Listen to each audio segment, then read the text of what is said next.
On this prayer request, a list of all of my social medias that I've had since the date of the occurrence. March 6th, we're in the chapel. Welcome. We've gone to everyone on the earth that is not God for assistance in this situation, and we have not received any assistance in this situation. So we're going to God. And I wrote this in a prayer request that I'd like to share. Today is March 6, 2023. Dear God, and any and all authorized servants of God, beginning in May 2019, 2 weeks prior to release of my then husband, Dylan Smith, inmate number Y12173 from the IDOC, and several years following, an officer named David Shepard extorting me into a corner and being caught up by IA, Internal Affairs, meaning I was extorted by this officer. Internal Affairs got involved, and it was supposed to have been resolved. That was in 2016. After that, I began to be targeted by a series of undesirable, sometimes violent attacks. I'm a mother to 3 beautiful, amazing children, Viviana now 16, Louis now 15, and Alexis now 9. Well, my son will be 15 next week. His birthday's next week. I was the primary custodial parent and still am, according to any court documents, of all 3 children, and from each of their births, they've lived with me a minimum of 4 to 5 days a week, most of every week. After long-term relationship and marriage attempts failed with Louis, the big kid's father, and Orlando, the father of Alexis, I was so happy and grateful to meet and fall in love with Dylan, who blatantly lied and tricked me into believing he had only the previous arrest, that he had only been arrested once previous to his arrest. Tricked me into believing we could build a beautiful life together.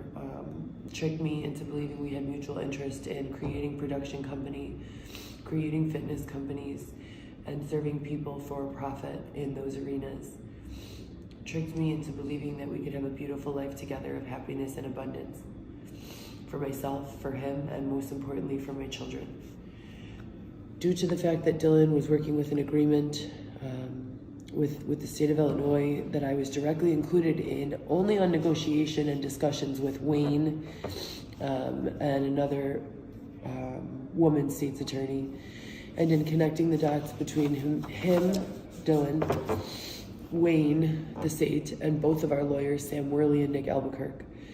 Anyways, due to the deal in place between all of those people, between the state and Dylan, and other authorities blatantly ignoring the phone recordings, the play-by-play accounts of my being groomed, heavily coerced, persuaded at best into being sexually trafficked, among other particularly heinous abuses.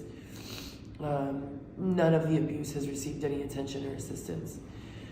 I'm assuming that it's because that deal was in place and they wanted him to complete the deal, and that addressing any of the abuses taken against me would have gotten in the way, but I don't have proof of that. I've gone to the state 10, maybe 20 times.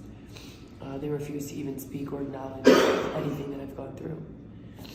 Somehow I survived all of that took place from 2015 to 2019 during the time of his imprisonment. I somehow managed to survive the relationship with only minor traumas having been inflicted, i.e. rape, robbed multiple times, and overwhelming amounts of sexual degradation and other dehumanizing behaviors. No big deal, right? It is also important to note that I was neither included nor considered in planning the deal specifics or entrusting in the state of Illinois or Dylan. I was blind. I was blindly being led by both the state and Dylan, and I was doing my best to trust them both. It's also important to note that in addition to all of those abuses documented on those recorded phone calls, I can also provide a clearly articulated and extremely chaotic account to medical staff, and have provided this to medical staff at Northwestern here, at Rush, at Elmhurst Hospital, at Del Nor, at my private physician's office, Dr. Solani, who I've been seeing on a month-by-month basis for the past 10 to 13 years. I have been as open and candid as possibly could be. It seemed like each attempt at finding help seemed more urgent and desperate. Every time I went to healthcare workers or law enforcement, I was more and more freaked out. And I was typically met with a melancholy response of indifference. No one really seemed like they wanted or could help me in any way, nor did they seem surprised by the sexual abuses or robberies or physical assaults. Now, since the time of Dylan's release, May of 2019, and prior to that, I've never been victimized in any physical way ever in my life. So since the time of his release, I've been blatantly called out as a rat by numerous dangerous people, jumped and stabbed by 3 women with screwdrivers 11 times, taken by ambulance to Bolingbrook Hospital, beaten by a man with a tire iron, my own tire iron, out of the backseat of my car, resulting in the need for staples in my head and an inpatient hospital stay, as well as stalking in real life as well as online. I've been slandered to no end by a falsely portrayed narrative run by a reality TV show in cahoots with people who I thought were my real true friends. People who I opened my door, my home, my refrigerator to numerous times, who in hindsight have not been there for me in any way. Besides the show and my multiple business entrepreneurial projects being destroyed or at best severely delayed, I've also been unlawfully evicted twice with rental receipts and lease agreements in hand, and subsequently sexually assaulted and abused multiple times. After reporting each of those assaults against me, I was either ignored, attacked again, placed in custody, or laughed at and blatantly called crazy. Have you ever gone into a police station and said, I've just been sexually assaulted, and then you're in turn arrested, placed in handcuffs, and forced to bond out for $400? You call 6 months later for an update on the sexual assault, and you're told by Detective Rojas with Lombard Police, quote, no investigation has been conducted.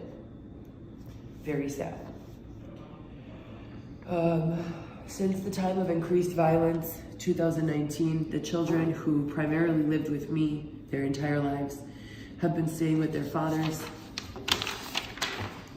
but as the primary parent and mother, having the highest level of education, most experience, fitness, medical, and wellness background, along with just cleaning, cooking, and doing all of these things for my children as their mother, anyone could see after a short period of observation that they belong with me and that the best place for them is with their mother, me, who loves them very much.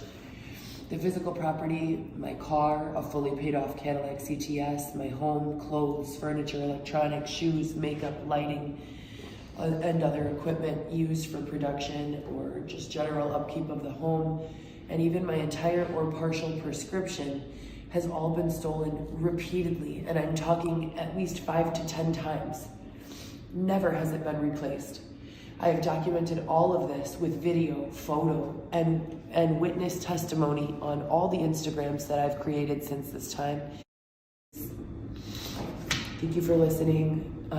This is basically, there's so much more, like I said, but just for now, I just want to keep on documenting and circulating some fact-based information about my journey. We've been outside for another 15 days. I'm sick. I'm so sick. My ears are in excruciating pain. I have yellow mucus coming out of both my nose as well as my throat. And we've been sleeping in stairwells or not sleeping at all. I need rest. I need food. I need my children and my family.